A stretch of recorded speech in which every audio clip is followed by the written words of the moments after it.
Bienvenue à la semaine 7 du programme Éveille ta puissance. Cette semaine, c'est sous le thème du chakra de la gorge. Nous allons activer ce chakra, et j'ai de la misère avec le mot chakra, ce chakra cette semaine.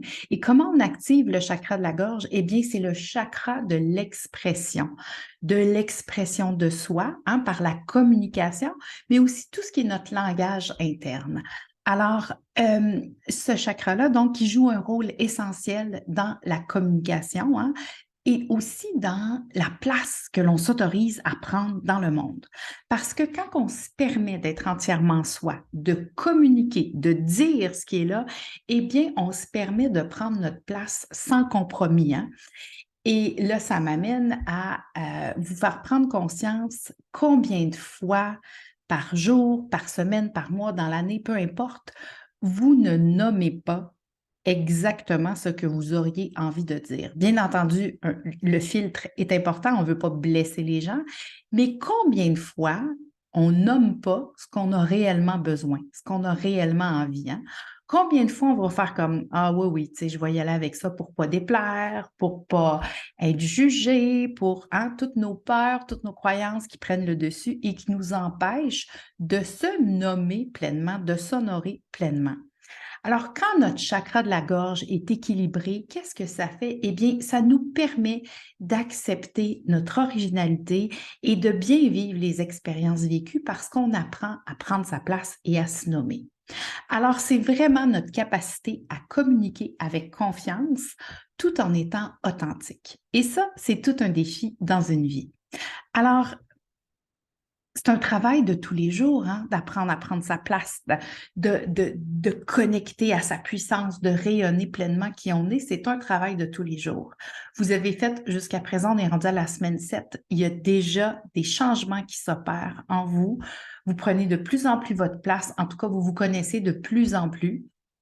Et cette semaine, eh bien, on va travailler avec le thème des besoins.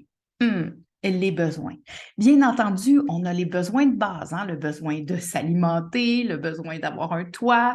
Bon, ces besoins-là, on ne les adressera pas parce que je suis pas mal sûre que vous les comblez déjà. Mais tout ce qui est besoin, je vais dire, de l'être, les besoins psychologiques, les besoins, en fait, plus spirituels, les besoins de notre être, de notre grand être. Alors, ceux-là, est-ce qu'on les comble? Alors ça, c'est la question.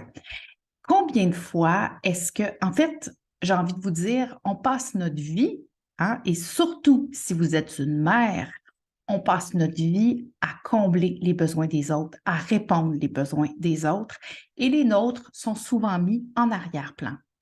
Tellement en arrière-plan que des fois, on ne sait même pas exactement quels sont nos besoins. Alors, comment on peut apprendre à communiquer clairement nos besoins et à y répondre si on ne sait pas exactement quels sont-ils? Alors, cette semaine, je vais vous amener à prendre conscience des besoins que vous avez. Et vous savez, les besoins, c'est ponctuel, ça va changer dans le temps, dans l'espace. Alors, il faut vraiment garder en tête que ce que vous allez identifier, bien, il va y en avoir beaucoup d'autres. Mais plus on apprend à les reconnaître, plus on est capable de les exprimer et plus on est capable de les combler. Et il ne faut pas oublier que ça commence par soi. Combler ses besoins, c'est pas aux autres à faire ça, c'est à soi. Bien sûr, les autres peuvent y prendre part. Comment? Ben nous, en exprimant vraiment ce qu'on désire, ce qu'on a de besoin, ben on peut s'attendre à ce que justement l'autre fasse une partie en ce sens. Mais la plus grande partie, le plus grand chemin, c'est de notre côté, parce que nous sommes les seuls responsables pour combler nos besoins. Alors, vous allez voir, je vous ai mis dans le courriel une liste quand même assez exhaustive de besoins. Il y en a peut-être qui ne sont pas là et que vous avez, et c'est bien correct. C'est pour vous donner une idée, pour vous aider. Alors, cette semaine, je vous demande d'identifier 10 à 15 besoins sur cette liste ou que vous connaissez. Et vous pouvez les écrire et laisser la feuille traîner. Et ce que je vais vous demander, c'est qu'à chaque fin de journée, vérifiez, est-ce que tel ou tel besoin a été comblé? Et si oui, de quelle façon il l'a été?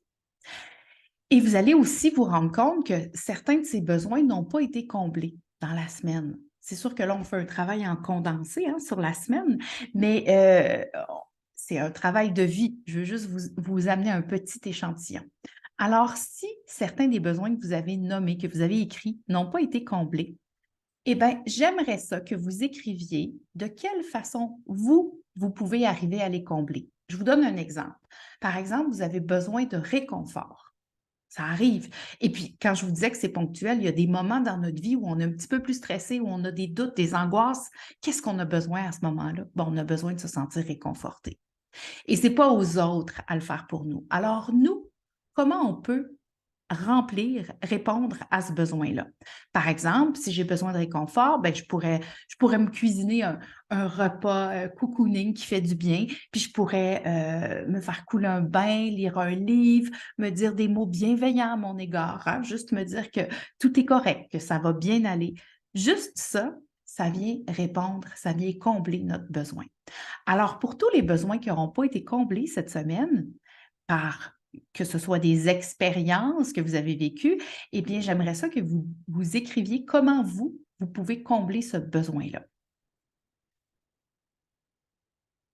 Parce que reconnaître justement ses besoins et apprendre à les combler, à un moment donné, ça se fait automatiquement.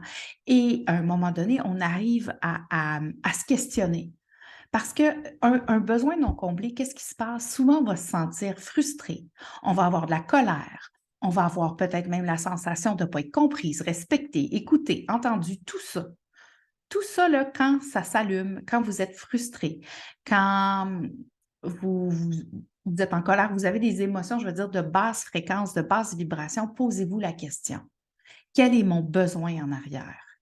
Et comment, moi, je peux arriver à le combler? Qu'est-ce que je peux faire pour le combler?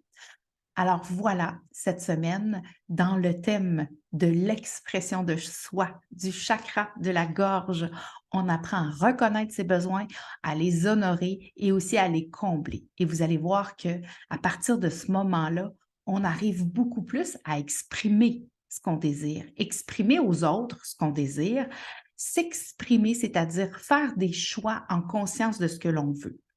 Alors, je vous souhaite une merveilleuse semaine et si vous avez des questions, je suis là pour vous.